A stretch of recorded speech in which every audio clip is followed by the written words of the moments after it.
And this is People of the State of Michigan versus Juwan Higgins, docket number 21-40FH. This is the time set for sentencing. Mr. Higgins, can you just confirm for me you did agree to do the sentencing remotely instead of coming to the courthouse, right? Yes, I did. Thank you.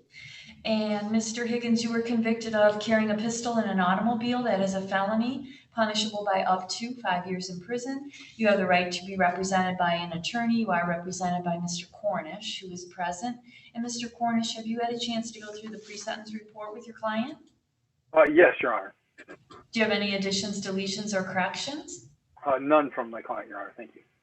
Any objection to the scoring of the guidelines? No, Your Honor.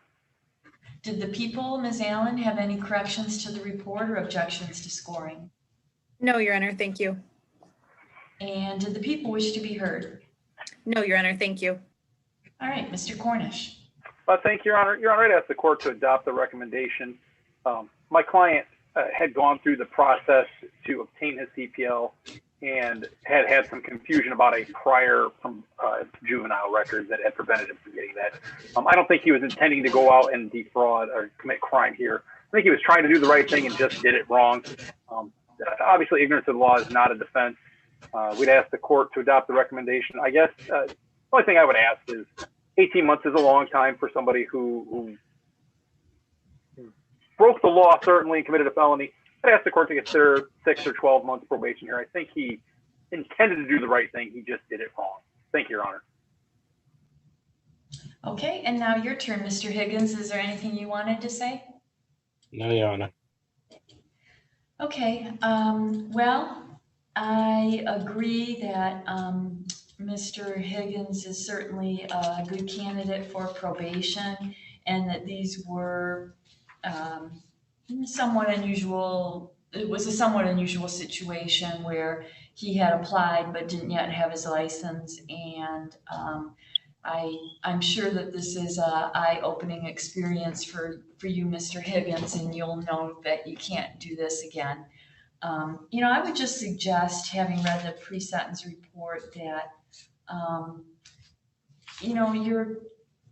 you're pretty talented, it seems, and educated, and I'm glad that you're doing something to earn some money, but I figured out you're making like a little over $1 an hour based on what it says in the report on the shirt making thing. I think you're underemployed. I mean, you're a decent guy. There's no reason why you couldn't do better than that, and things are opening up now and people are looking for workers. So I would just suggest that you could probably do more and do better money-wise, and that maybe you should take your talents out into the regular workforce because they could use someone like you right now. So I'm going to ask you to just think about that and place you on probation for a period of 12 months, 2 days in jail with credit for 2 days served. You have to pay $130 to the Crime Victims Fund, $68 in state costs. And I'm waiving oversight fees and waiving costs. And additional conditions of probation are no use of any controlled substances or possession of drug paraphernalia or recreational use of marijuana or use of marijuana in violation of the Medical Marijuana Act. You must comply with the requirements of drug testing as your agent directs. You must complete an MRT program, waive confidentiality, and allow any program you're in to disclose information about you to your agent. You must not engage in any assaultive, abusive, threatening, or intimidating behavior.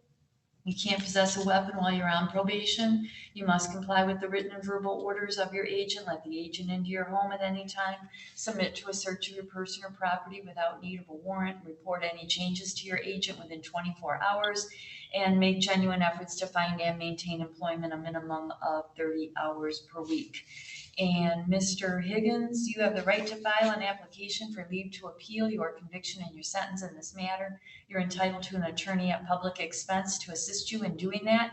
And if you're making a request for one and going forward with an appeal, there is a form that you'll need. We will mail it to you. It's called appellate rights.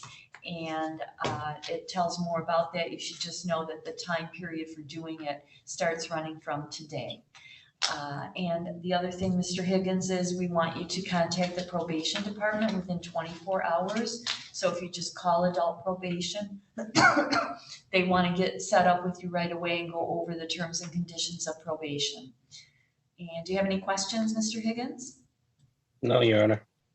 Okay, then you're all set. Good luck. Okay, thank you. Thank you, Your Honor.